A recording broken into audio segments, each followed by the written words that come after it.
podemos observar en la iglesia que muchos católicos no tienen una relación con la Virgen, ni tienen un conocimiento de ella tampoco, incluso mucho clero. Yo conozco muchos sacerdotes que no tienen absolutamente ninguna relación con la Virgen María, como también conozco muchos sacerdotes que caminan de la mano de la Virgen, y me he dado cuenta que uno de los apoyos más grandes para el celibato sacerdotal es una relación íntima y cercana con la Virgen.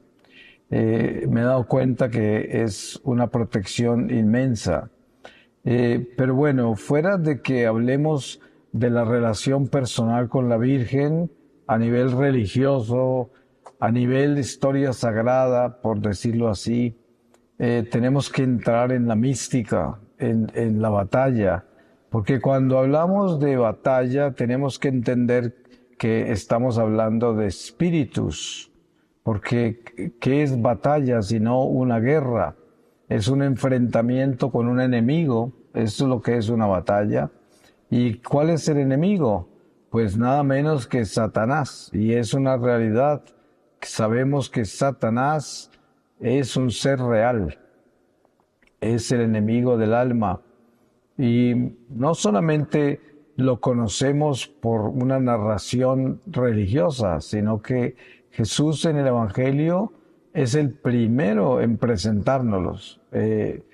Apenas sí comienza su vida pública y ya nos está enseñando demonología, porque en las 3 tentaciones a Jesús en el desierto nos da quizás uno de los tratados de demonología más perfectos, más sencillos, más directos, más objetivos, más precisos, más poderosos. Yo pienso que si nosotros entendemos esas 3 tentaciones, tenemos un conocimiento muy profundo de quién es el enemigo del alma y qué quiere de nosotros. Y además, qué es lo que tenemos que hacer para combatirlo. Pero hay algo muy importante en esa enseñanza de Jesús acerca de Satanás en las tentaciones en el desierto. Y es al final, cuando la palabra dice, y Satanás partió por un tiempo. O sea, no se fue del todo. Y esto tenemos que entenderlo bien, qué es lo que nos está enseñando Jesús. El demonio aparece en nuestra vida, pero sigue apareciendo hasta que partamos, porque estamos en su territorio y Él es el acusador. Y además Jesús nos enseña que Él es el príncipe de este mundo, Satanás. Entonces, cuando sabemos que vivimos en una batalla espiritual por la salvación de nuestra alma y encima de eso, por la salvación de las almas, porque es nuestra misión, como lo hablábamos en la reflexión anterior de la Divina Misericordia. Entonces, entendemos que la Virgen María tiene un papel primordial en la batalla.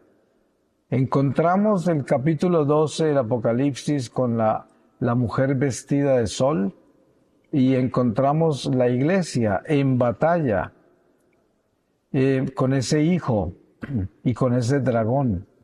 Y está muy claro todo esto en lo que se refiere la historia sagrada con relación a la batalla que estamos enfrentados. San Pablo dice que nuestra batalla no es contra sangre y carne, o sea, entre nosotros, sino con los espíritus que rondan los aires, principados, poderes, potencias de la oscuridad, el príncipe del aire, como lo llama. No es fácil asumir en la batalla espiritual, porque la mayoría de la gente, como hablábamos antes, la mayoría de católicos quieren vivir en la comodidad, y esto los incomoda, esto les quita la paz, supuestamente. Pero cuando nosotros tenemos responsabilidad espiritual, es como cuando usted es un padre de familia y tiene un sentido verdadero la responsabilidad, usted sabe que tiene que proteger a sus hijos, y está vigilante y alerta con todo lo que les puede hacer daño y los está cuidando de todas las cosas que le pueden hacer daño. Y no es porque tenga miedo, sino porque es vigilante. Porque nosotros como hijos de la iglesia, como hijos de Dios, como soldados de Cristo, como miembros de esta misión evangélica de la pesca de almas, no tenemos nada que temer, solo el pecado, porque el demonio no tiene poder, el único poder que tiene es el pecado, pero sí tenemos todo por vigilar. Hay que darnos cuenta de la acción del demonio. Por ejemplo, San Pablo le está hablando en una oportunidad a una de sus iglesias y les dice, es que Satanás no permitió que yo los visitara. Estamos hablando de un apóstol de los más poderosos de la iglesia. Y sin embargo el demonio le ganó una batalla que fue cuando él quiso ir a esa iglesia, él se lo evitó, le obstaculizó el camino y no permitió que él fuera. O sea, él se gana algunas batallas, no gana la guerra, pero gana batallas a veces. Entonces, teniendo clara esta realidad espiritual, entendemos que el Padre Celestial le ha dado a la Santísima Virgen María un poder extraordinariamente grande contra las tinieblas. Y esto nos enseña que como hijos de la Iglesia debemos unirnos a la Virgen, que es la reina. Y esa palabra reina es jerárquica. Hay un orden en todo. Dios es un Dios de orden. El demonio también es jerárquico. Y el demonio solo funciona de acuerdo a jerarquía. Por ejemplo, el demonio no le obedece a dejar a una víctima que tenga atrapada, al único que obedece a la iglesia, a nadie más. Solamente el sacramento de la confesión puede desatarnos del pecado, es el único. Cuando hay un exorcismo, el exorcista se encarga de, en nombre de la iglesia, desatar al poseso, al obseso, al oprimido, dependiendo de lo que el estado de enfermedad espiritual de la persona. Pero todo está relacionado con un sacramento y todo está relacionado con una jerarquía. Entonces, dentro de la jerarquía eclesiástica y la jerarquía celestial, la Virgen María es la reina de toda la creación. O sea, reina de los sacramentos, reina de la iglesia, reina de la batalla contra el demonio, reina de las almas. Y teniendo eso claro, entonces tenemos conciencia de jerarquía y sabemos que el diablo tiene que obedecerle a la jerarquía. Santa Brígida de Suecia nos habla de una experiencia que el Señor le mostró del juicio de un hombre que ya pronto se iba a morir. Y el demonio ya lo estaba reclamando ante el trono de Jesús. Y a ella le tocó ver el juicio en que estaba. Y estaba el ángel guardián de este hombre y el demonio peleando por esa alma, reclamándosela al Señor. Y a medida que se ponía más grave el juicio, más demonios venían a apoyarlo a él. Pero al final aparece la Virgen María y ella es quien reclama esa alma. Y termina con esa pelea. Y nos damos cuenta esa fuerza tan increíble que tiene la Virgen y la autoridad que tiene, la autoridad tan grande que se le ha dado. Entonces, uno tiene que tener un discernimiento muy claro del orden jerárquico. Primero, nunca, en ningún momento en nuestra vida de oración y de batalla espiritual, podemos olvidarnos que la Virgen es un ser humano, que no es divinidad, porque el demonio es muy astuto y muchas veces quiere confundir todas esas jerarquías. Des en cuenta que, por ejemplo, hay un fenómeno grande en México con la Virgen de Guadalupe. Yo viajo mucho por México en misiones y una de las realidades espirituales que se viven con la Virgen de Guadalupe es que los indígenas, muchos indígenas, tienen a la Virgen como diosa. Y en la casa de ellos está la Virgen, pero no está Jesús, no hay un crucifijo, no hay nada. Ella es la reina, ella es la diosa, ¿no? Entonces han perdido el sentido jerárquico de la iglesia y tienen todo confundido. Y el diablo le gusta mantener eso, porque eso les roba fuerza y gracias a esas personas, a la iglesia. Y mucha gente en la iglesia tiene una relación con la Virgen equivocada, hasta el punto que la tiene prácticamente divinizada. Y en un momento dado se les olvida que no es divina, entonces el demonio usa eso. Y nosotros somos una milicia y tenemos que tener un orden militar, porque el demonio es militar. Él milita, él combate, él entra en el orden de Dios para tumbarlo, para dañarlo, porque él es el desorden. Él es todo lo contrario a la luz. Entonces, si la luz es obediencia, si la luz es orden, entonces la oscuridad es desobediencia, la oscuridad es desorden, es lo opuesto. Entonces, ¿qué quiere hacer el demonio? Desordenar el orden, dañar la obediencia. La Virgen María representa la puerta de la entrada al Mesías. La puerta de la entrada a la redención en Jesucristo, porque es el vientre de esa redención. Pero tenemos que acordarnos que es un vientre humano, pero un vientre inmaculado, porque es la nueva Eva de la nueva creación, que es la nueva Eva de una creación donde ya no hay muerte, donde ya no hay pecado, no hay demonio, no hay infierno, está la Santa Jerusalén del cielo. Esa es la puerta que ella representa, porque por ahí debemos entrar. No hemos entrado porque entraremos cuando partamos de este mundo, pero ella precisamente es la puerta que se abrió de la nueva creación. En su vientre se abrió esa puerta y por eso ella es asunta al cielo.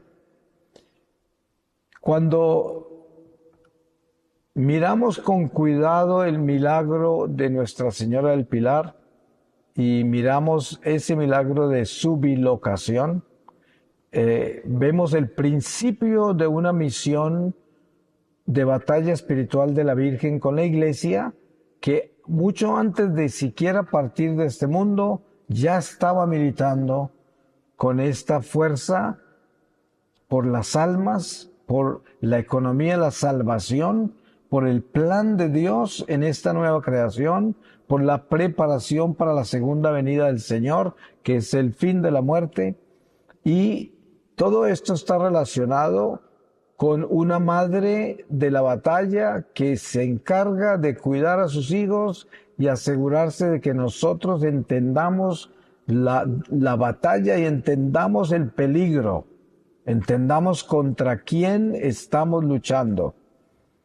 Si nosotros observamos bien las apariciones de la Virgen como Fátima, por ejemplo, nos damos cuenta de cosas muy importantes como esta. En la iglesia hoy, como hablábamos en la reflexión pasada, es muy común que se dice que debemos tener cuidado con los niños, de no asustarlos, de tener cuidado de no hablarles muy duro y no contarles cosas que los asusten. Pero en Fátima vemos la Virgen María mostrándoles el infierno a unos niños. El infierno. Entonces uno se pregunta, ¿cómo así? ¿Así de que a los niños no se les puede hablar de que existe el demonio y el infierno y el pecado y el peligro de condenarse? Precisamente es a quien más les debemos hablar de eso. Es a quien más les debemos abrir los ojos, porque el demonio comienza con ellos, con los niños. Por ahí miren ustedes que el pecado más grave que hay en la iglesia, ¿cuál es? El más grave de todos, la pedofilia. ¿Y quién es el motor de ese pecado? ¿De dónde viene ese pecado? Ese pecado viene del mismo demonio, porque es el escándalo más grande que puede hacer la iglesia al mundo, la pedofilia. Entonces el demonio quiere los niños, él los quiere pervertir, él quiere hacerles daño, él quiere llegar a ellos. Y por eso la Virgen María nos enseña con una claridad increíble lo importante que en esta batalla espiritual seamos claros, muy claros, desde los niños hasta los abuelos, hasta los ancianos. Y es que la batalla es a muerte, es una batalla de vida o muerte. Y es una batalla contra un enemigo que es 100% malo. Nunca escucharemos que encontraron un demonio que era 80% malo. Eso no existe. Es 100% malo. Y lo más importante de entender del enemigo es que no tiene nada que perder. Ya lo perdió todo. Entonces, ¿qué hace él? Él busca estar perdiendo y hacer perder a todos. Porque es lo que él es, perder. Está perdido, perdió todo y quiere que todos pierdan todo y pierdan todo el tiempo con él. Entonces, es el peor enemigo, es lo más grave que hay. Y si tenemos ese abismo al frente de nuestra vida, pues tenemos que entender cómo es de grave y saber que la entrada a ese abismo es el pecado. Por eso es tan importante denunciar el pecado tal y como es. Y la Virgen María se encarga de eso. Miren que tomando de nuevo a Fátima, ustedes se dan cuenta todo lo que hace el ángel preparando a los niños con la oración, luego con la Eucaristía, y luego los prepara para que la Virgen llegue. Y todo esto es la iglesia, los sacramentos, la fuerza de la oración, el prepararse para defenderse del pecado, del demonio, y todo eso está muy claro en la aparición de Fátima, muy claro. Y es la Virgen que está trabajando con esto, con las almas, anunciando, denunciando, exhortando, enseñando, preparando, moldeando la iglesia. Y todo para su Hijo, todo para Jesús, absolutamente todo. Ustedes saben y se dan cuenta que la Virgen no habla de ella no habla de ella habla de Jesús, siempre. Y siempre está preocupada para que nosotros entendamos que debemos ponerle cuidado a su Hijo, imitarlo y escuchar lo que Él nos enseñó. Es lo que insiste, es lo más importante, porque para tener clara la batalla tenemos que entender qué nos enseñó Él. Y dense cuenta de esto. Jesús es camino, verdad y vida. Camino. Entonces, Dios no tenía que volverse uno de nosotros, una criatura humana, pero Él lo hizo para mostrarnos cómo ser perfectos como humanos. Por eso Él dice, sed perfectos y santos como mi Padre que es santo y perfecto, porque es lo que Él quiere que logremos. Y se hizo hombre para que en esa carne pudiéramos ver que sí podemos entrar en la perfección, pero tiene que ser a través de Él. A través de cristificarnos, de ser cristocéntricos, de entrar en la cruz con el Señor, para lograr perfeccionar lo que se dañó con el pecado original. Porque ¿qué es lo que nos trae Jesús y por qué es Redentor? Porque Él nos trae lo que nos faltaba. ¿Y qué es lo que nos faltaba? La vida. Nos trae la vida, por eso llama camino, verdad y vida. Y la vida nos la trae. Y entonces para entrar en la vida necesitamos dar un salto muy grande desde la muerte, que es renunciar a la muerte. ¿Y cómo se renuncia a la muerte? se renuncia al pecado, que es la muerte. Así es como se renuncia a la muerte. El pecado es la muerte.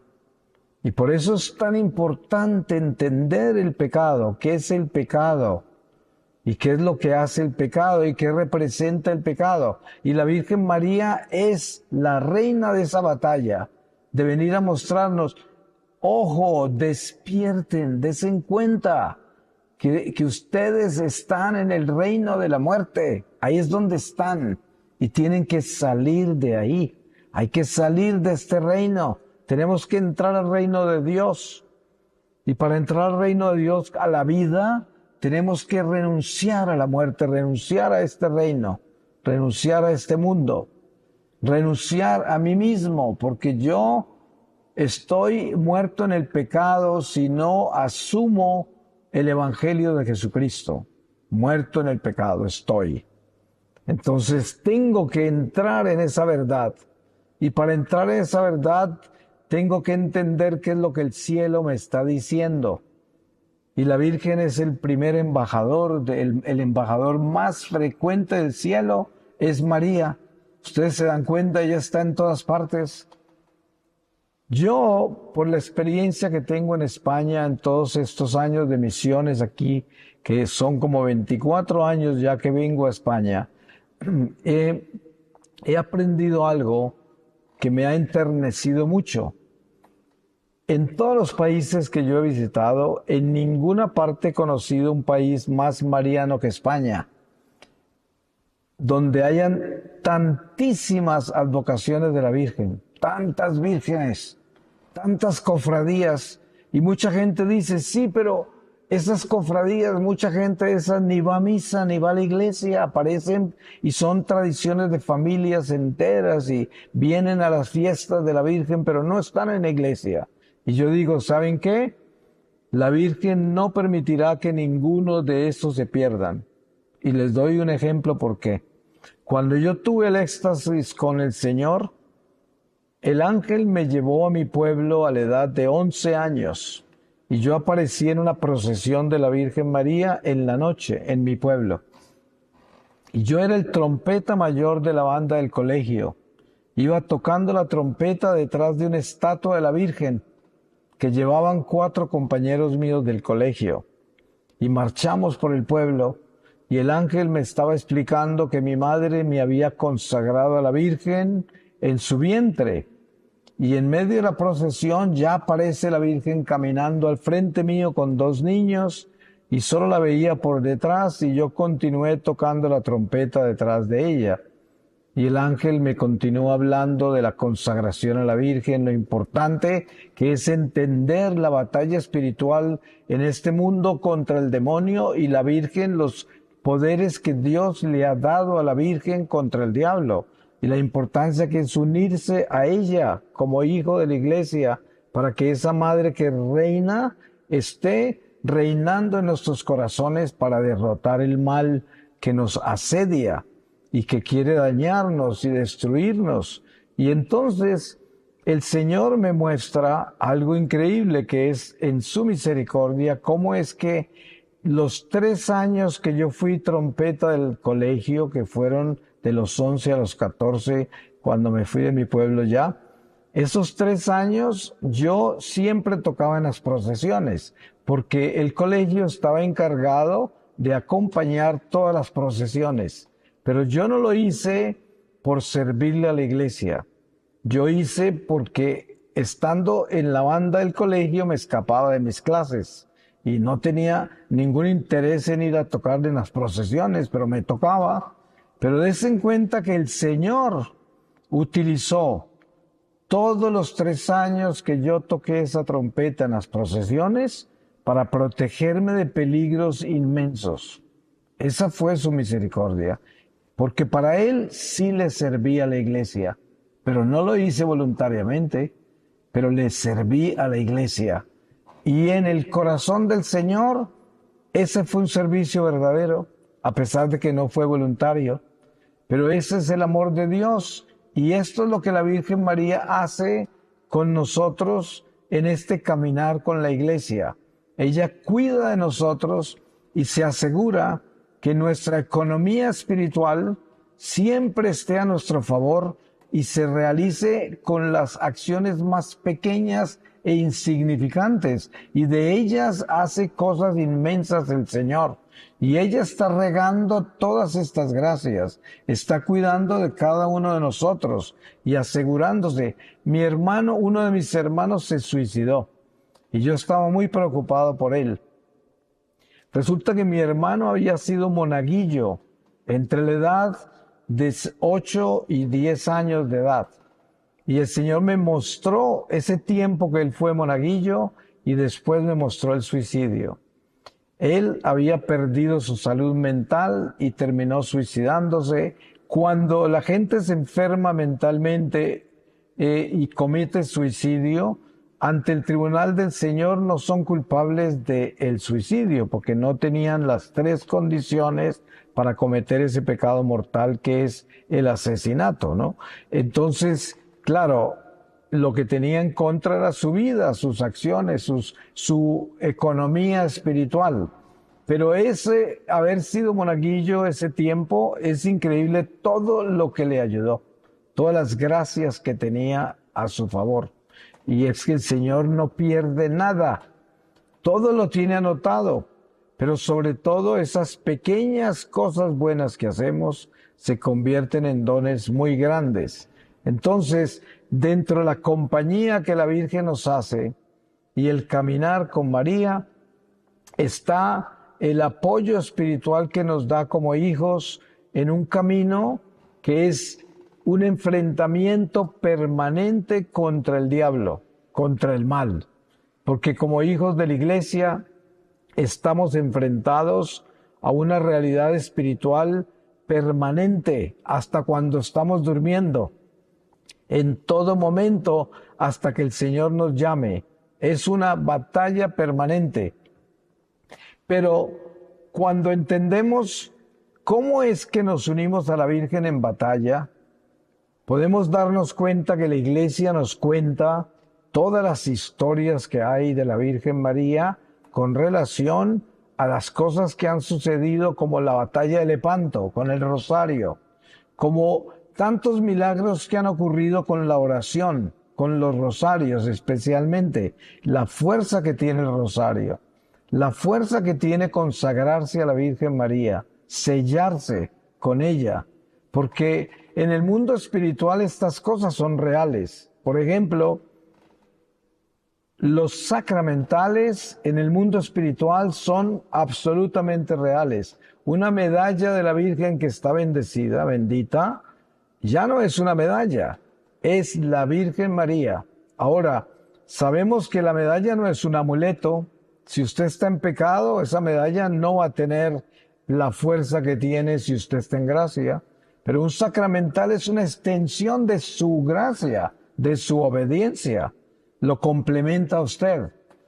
Y los espíritus que rondan los aires, ellos, como están en el mundo espiritual, cuando una medalla está bendita, ya se transforma y es sobrenatural, y por lo tanto está la Virgen presente. Entonces, en el mundo espiritual los demonios ven a la Virgen, en esa medalla que está bendita, en ese crucifijo ven al Señor, en ese escapulario, en esa agua bendita, ahí está el Espíritu Santo, en ese aceite que está bendito, y todos esos sacramentales están convertidos en una presencia sobrenatural. Y la Virgen María se hace presente en toda esta batalla, en ese mundo espiritual. Por eso es que cuando hablamos del ángel guardián, estamos hablando de los ojos del alma. Es nuestro guardián de lo invisible.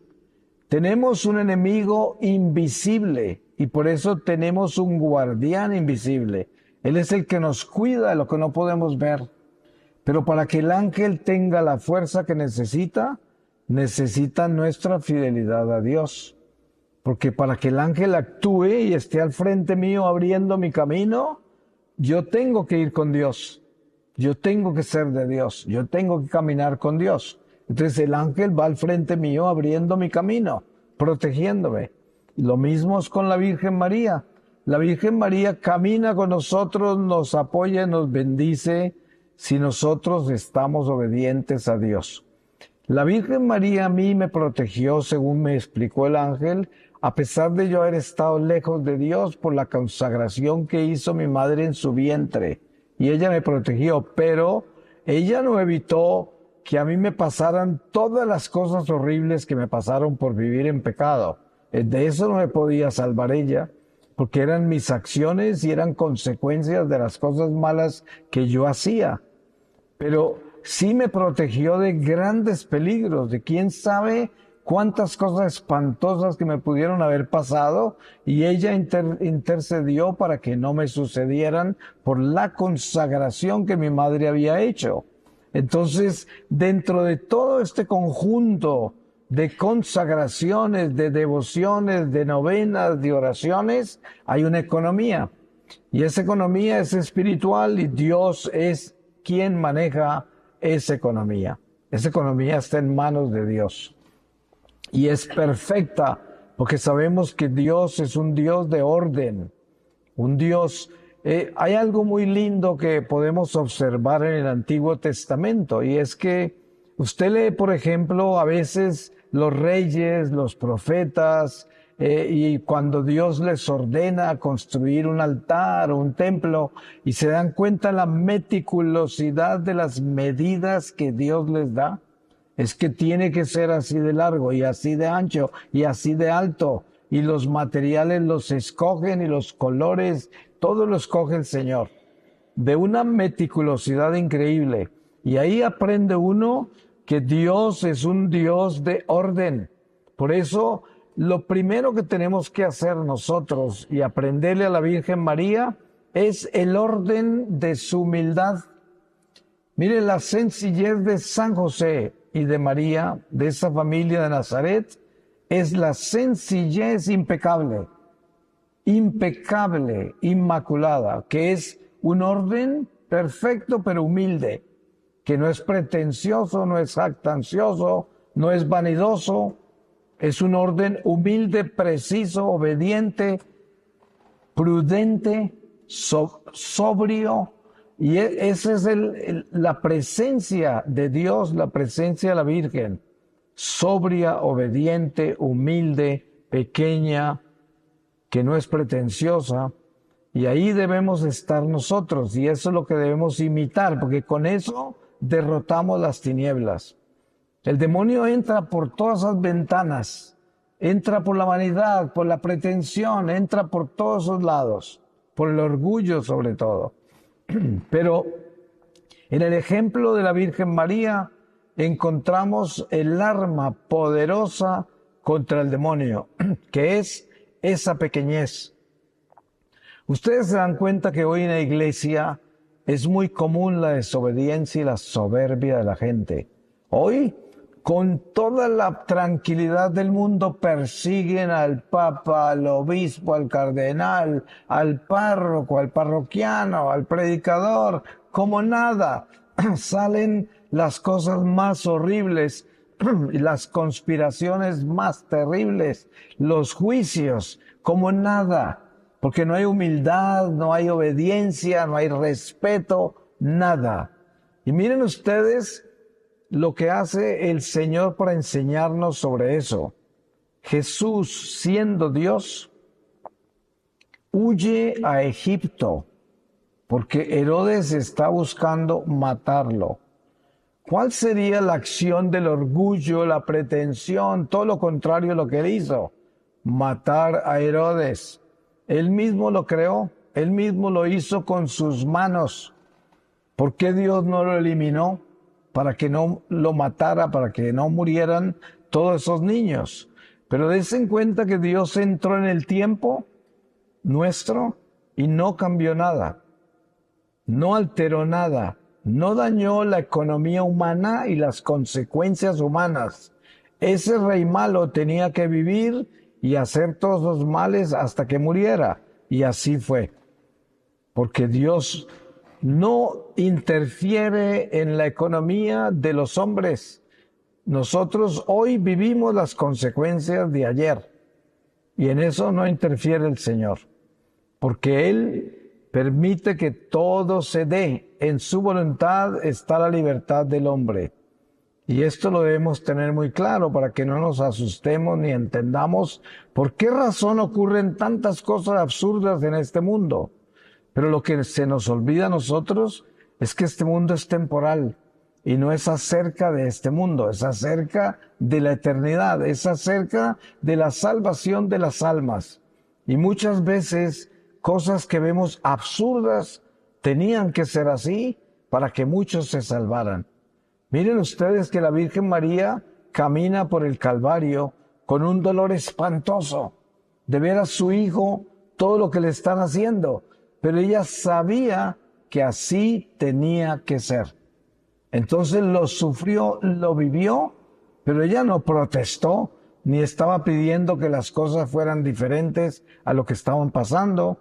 No, sabía que así tenía que ser.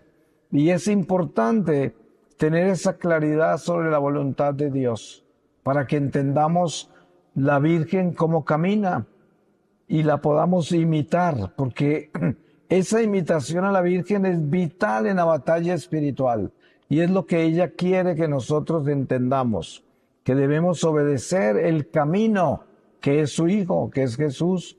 Todo lo que Él hizo en la vida pública, no lo hizo simplemente porque Él lo vivió, Él caminó y eso es lo que le tocó sufrir y vivir y hacer.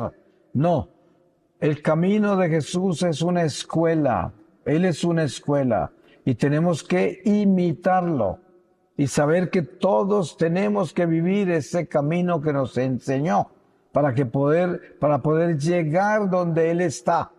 Porque para llegar donde Él nos está esperando, tenemos que irnos por el camino que Él recorrió. Y por eso es que tan poca gente acepta que para entrar a ese lugar donde nos espera hay que entrar por la cruz, por el Gólgota, y hay que subir esa montaña de Sión de la que hablan la palabra de Dios, que es una montaña mística y que se escala por dentro de nosotros, no por fuera, por dentro. La montaña de Sión está en nuestro corazón y esa montaña se escala con la conversión. Así es como se escala. Yo voy ascendiendo si me voy convirtiendo de verdad y si no estoy descendiendo. Nadie está estancado, nadie está detenido. Esto va hacia arriba o hacia abajo. Es la única dirección que hay. Y por eso la Virgen nos invita a ascender, a elevarnos, a crecer alas para poder volar hacia Dios. Esa es la invitación de María. Voy a terminar con una lectura de la segunda epístola de San Pedro, en el capítulo 3, desde el versículo 11. Nueva llamada a la santidad. Puesto que todas estas cosas han de disolverse así, ¿cómo conviene que seáis en vuestra santa conducta y en la piedad, esperando y acelerando la venida del día de Dios, en el que los cielos en llamas se disolverán y los elementos abrasados se fundirán? Pero esperamos, según nos lo tiene prometido, nuevos cielos y nueva tierra en los que habite la justicia. Por lo tanto, queridos, en espera de estos acontecimientos, esforzaos por ser hallados en paz ante Él, sin mancilla y sin tacha. La paciencia de nuestro Señor juzgadla como salvación, como os lo escribió también Pablo, nuestro querido hermano, según la sabiduría que le fue otorgada. Lo escribe también en todas las cartas en las que habla de esto, aunque hay en ellas cosas difíciles de entender, que los ignorantes y los débiles interpretan torcidamente, como también las demás escrituras para su propia perdición. Vosotros, pues, queridos, estando ya advertidos, vivid alerta, no sea que arrastrados por el error de esos disolutos, os veáis derribados de vuestra firme postura, Creced pues en la gracia y en el conocimiento de nuestro Señor y Salvador Jesucristo. A Él la gloria ahora y hasta el día de la eternidad. Amén. Palabra de Dios. Pues bendito sea el Señor que se apiada de nosotros, y bendita sea la palabra de Dios que viene puntualmente a decirnos lo que tenemos que escuchar y sobre todo a prepararnos para la batalla que sigue en nuestra vida. El Señor nos acuartela, así como nos acuarteló esta tarde, para preparar nuestros corazones, para que estén listos para lo que Él nos trae cuando salgamos de acá, porque tenemos que enfrentarnos a esta batalla espiritual, pero es importante irnos con la reina de la batalla, irnos con la Santísima Virgen. Amén.